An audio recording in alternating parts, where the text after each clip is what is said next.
Hai guys, ketemu lagi dengan saya Ardi di sini dari Studio Gubuk Arsitektur. Yang kali ini tuh saya pengen berbagi ke kalian bagaimana cara untuk memaksimalkan pencahayaan alami pada desain rumah kita gitu. So langsung aja ke videonya.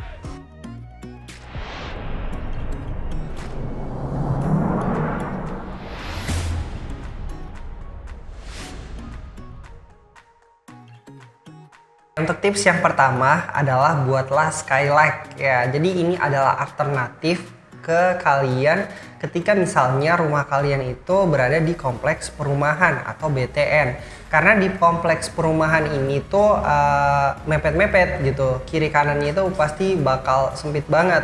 Dan pencahayaan alami ya satu-satunya sumber pencahayaan alami itu hanya dari depan doang gitu. Nah, kalau misalnya kalian ngebangun mepet ke belakang, nggak ada taman di bagian belakang. Nah, jadi kalian bisa menggunakan alternatif dengan skylight. Oke, skylight itu seperti apa? Skylight itu adalah lubang di atas atau lubang di atap rumah kalian yang digantikan dengan bahan material yang transparan, yang tembus cahaya gitu, atau bisa juga pakai kaca ya. Ya, jadi lubang-lubang ini ditempatkan di ruangan-ruangan yang perlu untuk masuknya pencahayaan alami gitu. Jadi kalian harus menyesuaikan dengan desain rumah kalian. Untuk tips yang kedua adalah mengurangi sekat ya. Jadi mengurangi sekat di dalam rumah kalian. Karena seperti yang kita ketahui, dengan banyaknya sekat yang berada di dalam rumah atau di desain denah rumah kita itu akan menambah jumlah penggunaan energi. Karena kenapa? Karena bakal banyak juga gitu lampu yang kita pakai. Jadi di setiap ruangan yang terpisah oleh sekat itu pasti bakal memakai lampu.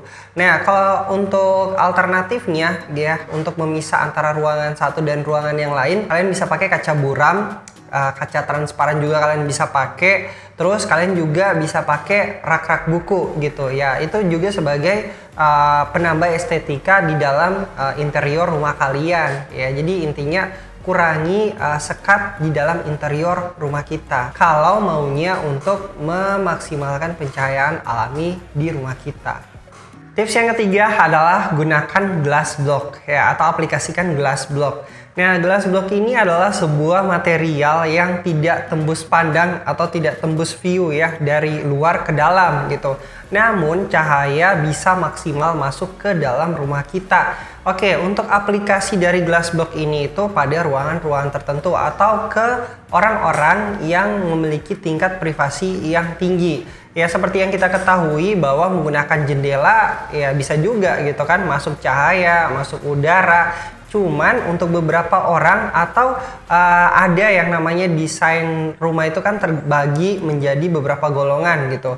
Ada yang privat, ada yang semi privat, ada yang publik. Nah, glass block ini bisa kalian aplikasikan ke dalam ruangan-ruangan yang tergolong semi privat sama privat gitu. Jadi ya pokoknya intinya kalau kalian mengaplikasikan glass block, privasi kalian itu tetap terjaga. Tips yang keempat adalah menghidupkan atau mengaplikasikan efek bayangan pada desain rumah kita atau pada interior rumah kita. Nah, jadi caranya itu dengan penggunaan roster. Nah, cahaya bisa kalian mainkan efek bayangannya dengan menggunakan roster. Ya, roster itu adalah sebuah bahan material yang dikostum sedemikian rupa sehingga dapat menciptakan efek dramatis atau efek bayangan yang masuk ke dalam rumah ya. Oke, untuk penggunaan dari roster ini itu tidak sembarangan ya. Jadi hanya ruangan-ruangan tertentu, jangan juga semua ruangan kalian pakaikan roster gitu kan. Nah, itu bisa dipakai atau diaplikasikan pada ruang-ruang peralihan ya, atau ruang santai gitu kan, ruang baca juga bisa sih pakai roster. Yang penting jangan semua rumah kalian itu kalian full roster gitu.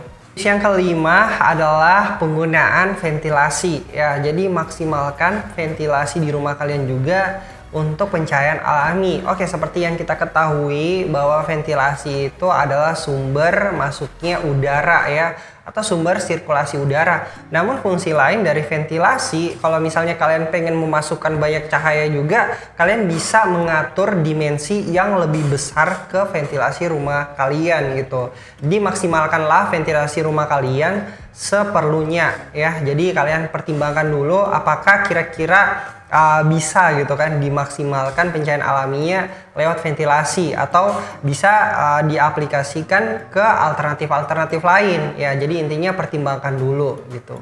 Tips yang keenam, ini ada yang namanya permainan warna. Dari permainan warna ini, itu yang dimaksud adalah penggunaan warna cat ya. Jadi kalau misalnya rumah kalian itu tidak banyak menggunakan bukaan atau jendela gitu kan, atau minimnya jendela di rumah kalian, kalian bisa memakai alternatif permainan warna cat rumah ya. Oke, untuk lebih simpelnya kalian menggunakan cat atau warna cat rumah kalian itu dengan warna yang terang ya. Warna yang terang, warna yang dingin ya, seperti misalnya putih, abu-abu muda, terus krem ya, terus biru, biru langit ya, biru langit. Nah, itu akan menciptakan suasana dari ruangan kalian itu menjadi lebih fresh, segar, dan juga terang gitu. Kenapa bisa terang? Karena warna-warna ini itu tidak menyerap cahaya. Ya, jadi warna-warna ini itu tidak menyerap cahaya, tapi memiliki tingkat refleks yang bagus ya. Walaupun bukan tingkat refleksi yang tinggi ya. Jadi kalau tingkat refleksi yang tinggi juga itu dapat membuat mata itu menjadi silau gitu kan, karena cahaya yang terlalu direfleksikan sehingga membuat kita itu tidak nyaman. Jadi warna-warna itu adalah warna-warna netral yang menciptakan suasana atau kesan di dalam ruangan kita itu menjadi lebih dingin gitu. Tips yang ketujuh sekaligus tips yang terakhir dari video kita kali ini itu adalah bersihkan kaca kalian secara rutin atau secara berkala.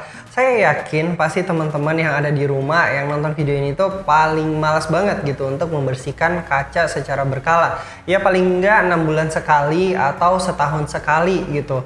Nah, jadi untuk membersihkan kaca secara berkala ini tuh ada manfaatnya, bukan hanya untuk memaksimalkan pencahayaan yang masuk ke dalam rumah kita, walaupun salah satu tujuannya itu gitu. Jadi manfaatnya adalah membuat kita terhindar dari jamur atau bakteri-bakteri yang nempel pada kaca rumah kita, sehingga kita juga terhindar dari yang namanya penyakit gitu. Oke, percuma juga gitu kan di rumah kita memiliki jendela atau bukaan yang besar-besar kalau seandainya kaca rumah kita itu berdebu gitu. Ya sayang juga gitu kan, jendela udah dibuat besar-besar, udah dibikin besar-besar gitu, ternyata kacanya berdebu dan pencahayaannya tidak dapat masuk secara maksimal ke rumah kita. Oke, thank you banget untuk kalian semua yang sudah nonton video ini sampai selesai. Dan jangan lupa juga untuk support terus channel ini agar semakin berkembang dengan cara like, comment, subscribe, dan share ke teman-teman kalian agar teman-teman kalian juga bisa mendapatkan manfaatnya atau pengetahuan umumnya dari video ini. So, see you di next video berikutnya. Bye-bye guys!